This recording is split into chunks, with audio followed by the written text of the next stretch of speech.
Bonjour à tous et bienvenue dans une vidéo de Freddy Mix Tattoo. Alors aujourd'hui je vais vous montrer une machine, quelque chose de très bien, la machine Hellfire qui risque de plaire à du monde. Le problème c'est que quand c'est nouveau, les gens ont peur de se lancer parce qu'ils se disent ça a l'air compliqué, alors que là Hellfire, il n'y a pas vraiment de souci pour pouvoir se lancer dessus. Elle est plutôt bien finie, elle est accompagnée des pièces qu'il faut avoir avec. Souvent des machines évitent de mettre et qui devraient, parce que là vraiment c'est quelque chose de bien fini, une petite boîte bien rangée, quelque chose de très propre quand vous la recevez. Et aussi ce qu'il faut savoir, à l'intérieur vous avez des cames supplémentaires pour pouvoir faire des longueurs de frappe différentes, et ça c'est super intéressant d'avoir des longueurs de frappe différentes, de pouvoir passer par exemple d'un 3-7 ou à un 4-2 en changeant simplement les petites cames, et ça se fait super facilement. Vous avez la clé, vous avez les joints de changement aussi au niveau de la bécane à l'arrière pour fixer le moteur, les petits joints, ça c'est super intéressant. Et vous avez aussi la petite fixation pour mettre les manchons style le grip Cheyenne original. Vous pouvez mettre aussi le grip l'Europe All-In, vous pouvez mettre les fantômes si vous avez envie, vous pouvez tout grimper dessus, ça il n'y a pas de souci. Ensuite vous mettez vos cartouches,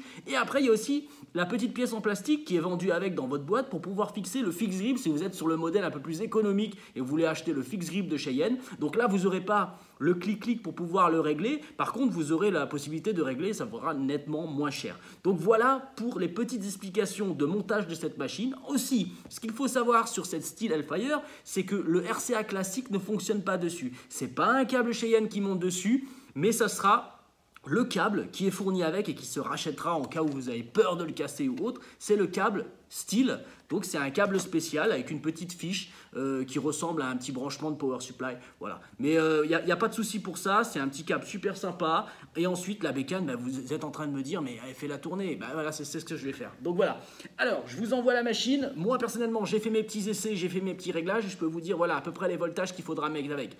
Là je fais des essais exclusivement avec les cartouches Cheyenne. Après si vous utilisez des cartouches un peu plus bidons ou autres, en tout cas ça sera peut-être pas les mêmes voltages, ils seront peut-être nettement inférieurs. Donc là voilà, je pars sur une base, c'est cartouche Cheyenne, d'accord. Et surtout beaucoup de demandes sur tout ce qui est tracé avec ce genre de machine. Donc j'ai branché une cartouche de ça c'est une cartouche de 9 shaders. Je vais mettre une cartouche de liner en 7 et je vais envoyer ma machine. Donc là j'ai mis un grip original Cheyenne, d'accord, dessus. Après vous pouvez mettre, comme je vous ai dit, tous les autres. Et là je vais envoyer ma bécane. Là, je suis à 8 volts, je fais tourner ma machine, j'ai quelque chose de très souple. À 8 volts, avec un Critical CX1, ça sera plutôt pour monter un petit magnum. Et voilà. Et là, on est en mode shading. C'est très sympa, hein. 8, 8,5. Je peux monter jusqu'à 9 volts en mode shading. Ça commence à aller vite.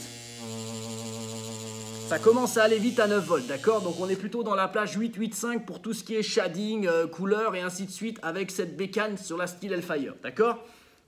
Maintenant, qu'est-ce que je vais faire? J'ai différentes couleurs, c'est au choix, je peux prendre ce que je veux.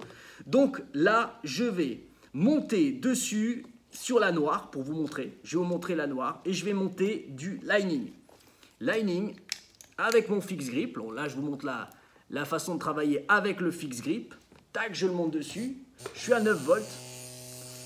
Là, ça carbure. Le son, il change un tout petit peu avec le fixe grip parce qu'il est un peu plus lourd. Ça ressemble un peu à un manchon inox classique sur les machines à bobine. Et là, on peut commencer à liner.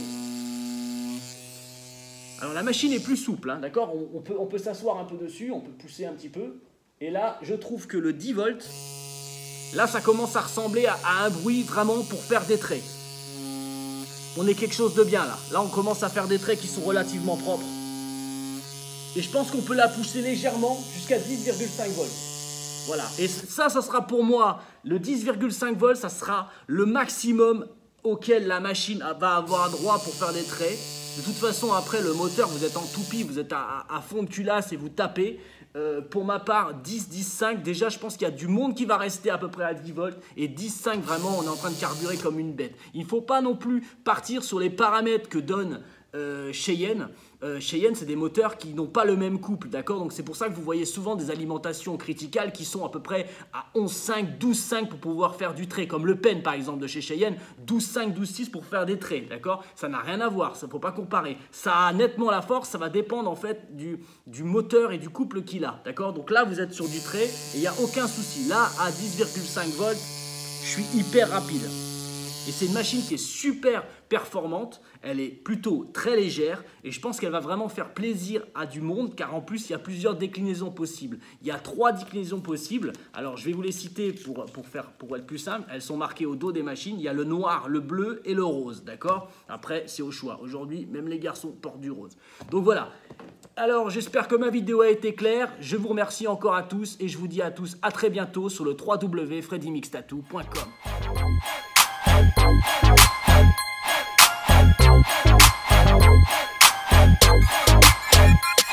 In the ATL, that's my homeboy.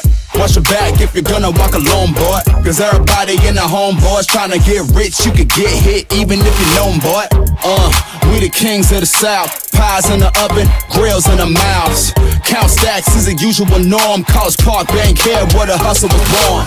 So peace up and A-Town down. 4-4 living with the 808 sound. Nightlife popping, ain't nobody stopping. Cutting up a rug when the beat dropping.